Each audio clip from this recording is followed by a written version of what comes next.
Buenos días alumnos, el día de hoy en historia vamos a hablar de un nuevo presidente, como fue el señor Manuel Odría. Su gobierno fue llamado el Ochenio. ¿Por qué? Porque duró 8 años.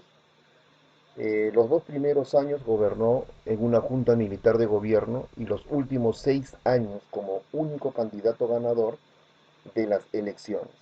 Para él poder gobernar en este tiempo, pues se habría bajado al llano, es decir, dejó de ser militar para pasar a ser un presidente democrático.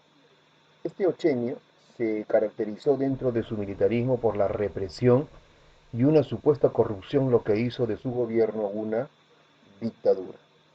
Este presidente que vamos a tratar en el día de hoy, en el cual estamos observando su rostro en la diapositiva, si bien es cierto, como presidente militar perteneciente al tercer militarismo, eh, va a continuar aquel asedio contra los medios de comunicación, contra los apristas, y también ahora se presentaba un nuevo lecho que eran los socialistas.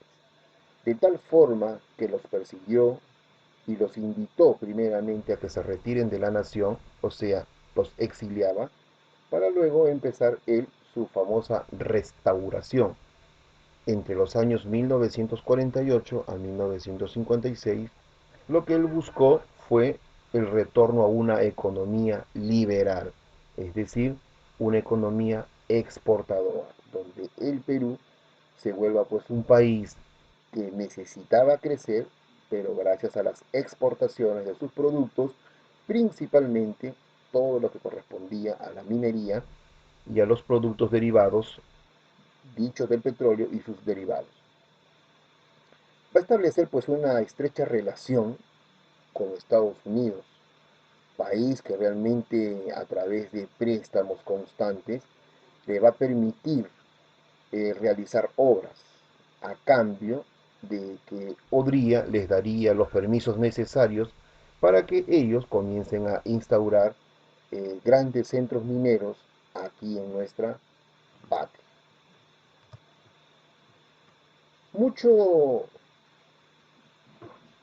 dinero que comenzó a ingresar producto de estas inversiones que se realizaban aquí en el Perú, le habrían servido al señor Odría para poder hacer grandes obras públicas, especialmente en la ciudad de Lima.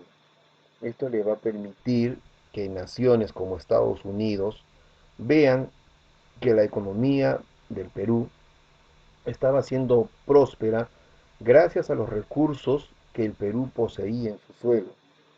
Pero lo malo fue que la imagen del presidente ante los pobladores nacionales se habría convertido en la de un dictador. Un dictador, ¿por qué? Porque no le interesó la opinión democrática tal como él había asumido el gobierno, es decir, como un presidente demócrata, sino que simplemente a él lo que le interesó era vender, vender para poder crecer y seguir haciendo obras públicas en bien del Estado peruano. Esas obras solamente se habrían realizado en su mayoría en Lima. Y recordemos, Lima no solamente es el Perú. Todos los demás departamentos del Perú en aquel momento se encontraban un poco enojados, puesto que las obras no llegaban a lugares lejanos, solamente se impartían en lugares donde realmente se practicaba algún tipo de actividad económica que favorezca los intereses del Estado peruano. ¿Cómo llega al poder el señor Leguía? Es una muy buena pregunta, ¿no? Se inicia con un golpe de Estado en Arequipa el 27 de octubre del año 1848. Él lo denominó la Revolución Restauradora. Se estableció a la oligarquía en el Perú y en el manejo económico que retornó al liberalismo favorable a las exportaciones similar a la república aristocrática. Entendamos que una oligarquía es el periodo de gobierno en la cual se nota la presencia de ciertas personas que poseen dinero, que poseen empresas, y esos les habría favorecido el dinero para que el señor Odría pueda llegar pues a gobernar. Después de un intento de industrialización y distribución durante los gobiernos, eh, le va a permitir también que esos gobiernos de los señores Oscar R. Benavides, Manuel Prado, Bustamante Rivero, vuelvan a un esquema de Estado intervencionista y confiando en el desarrollo del país al sector privado.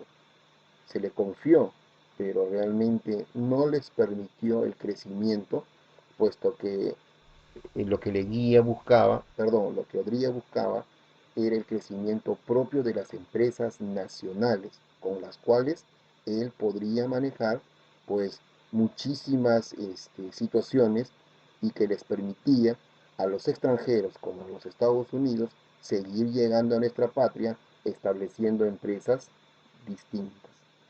Tenemos nosotros en la diapositiva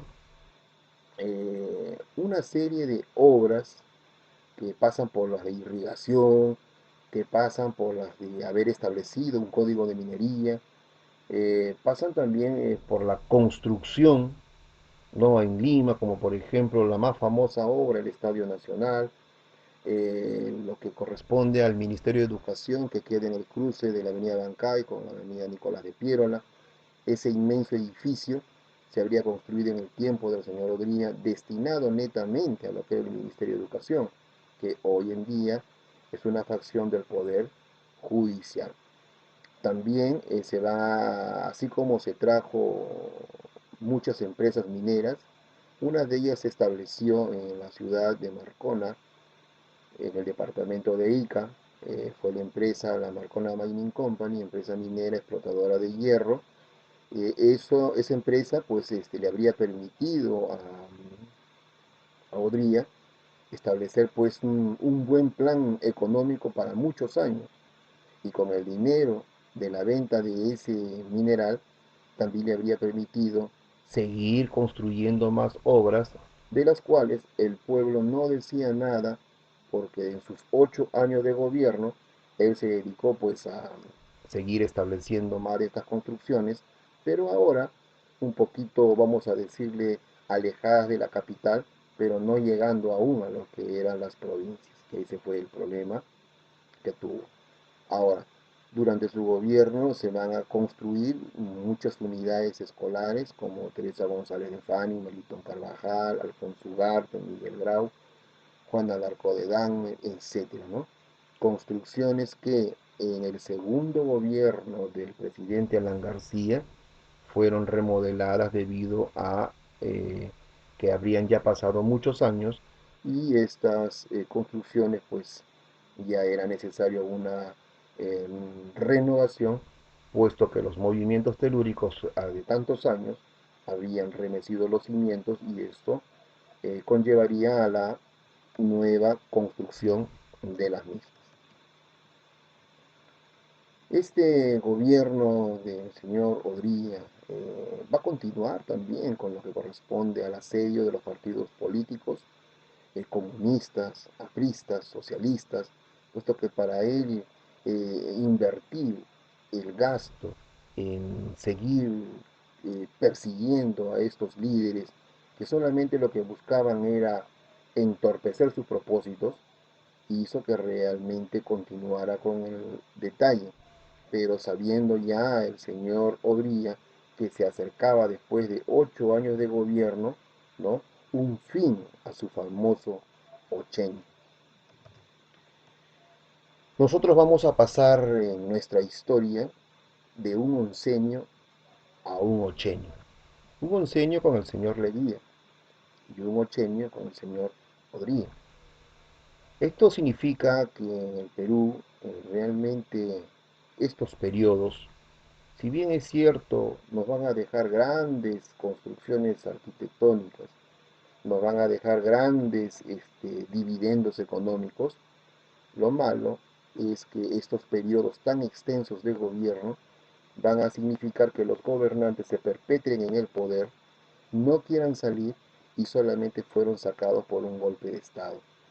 Ahora, toda esa secuencia que les manifiesto no nos va a dejar de repente grandes consecuencias, pero sí se tendría que investigar dónde fue a parar tanta cantidad de dinero, producto de la venta de petróleo, producto de la venta de mineral en sus diversas modalidades, pero aquel entonces no existía una Contraloría como lo existe hoy en día, que pueda investigar aquellos recursos que no fueron declarados como tal o ingresos que no fueron observados en su momento debido. Ese periodo de un oncenio a un ochenio es lo que realmente se llama como periodos nefastos de gobiernos, de presidentes que realmente no quisieron dejar escrito de qué se trataba o cuánto habrían gastado ellos en el momento mismo de sus gobiernos. Obras ejecutadas podemos ver ahí el Estadio Nacional, podemos ver el Hospital del Seguro Social, podemos ver que también la mujer recién le dieron el derecho al voto, construcción de colegios, lo que fue el Ministerio antiguamente de Educación, las unidades vecinales, como por ejemplo la unidad vecinal de Matute, fueron obras que realmente eh, se llevaron a cabo durante la estadía de este presidente. En el año 1955 se va a producir la Revolución de Arequipa. Hacia el año 1954, un año antes, ya habían señales de la descomposición de este régimen acusado de conspirador. El general Zenón Noriega, considerado el número 2 del régimen, fue desterrado hacia Estados Unidos. El 20 de julio del 55, los redactores del diario La Prensa prepararon una declaración en la que exigían la derogatoria de la Ley de Seguridad Interior, la reforma electoral y la amnistía política general. Una reunión de la coalición realizada en el Teatro de Arequipa fue atacada por matones al servicio del gobierno, iniciándose una protesta similar a la del año 1950. La ciudad se declaró en huelga general y pidió la destitución del ministro de Gobierno, Alejandro Esparza Zañartu. Podría no quiso enviar a las tropas militares para reprimir la revuelta, y Esparza tuvo que renunciar a fines de diciembre del 55, partiendo al exilio. A la larga, la coalición nacional no arraigó popularmente y surgieron otros movimientos políticos para las elecciones del año 1956. Es así como el gobierno del señor Odría va a llegar a su fin de este famoso 80. Esa es la explicación de la clase de jóvenes del día de hoy, el gobierno del señor Odría. Esperando haya sido o haya sido yo muy claro, o cualquier duda ustedes tengan, ahí les dejo mi teléfono y puedan ustedes llamarme para consultas respectivas. Esta semana solamente estoy dejando lo que es puras clases. La próxima semana les tocará sus tareas. Buenos días.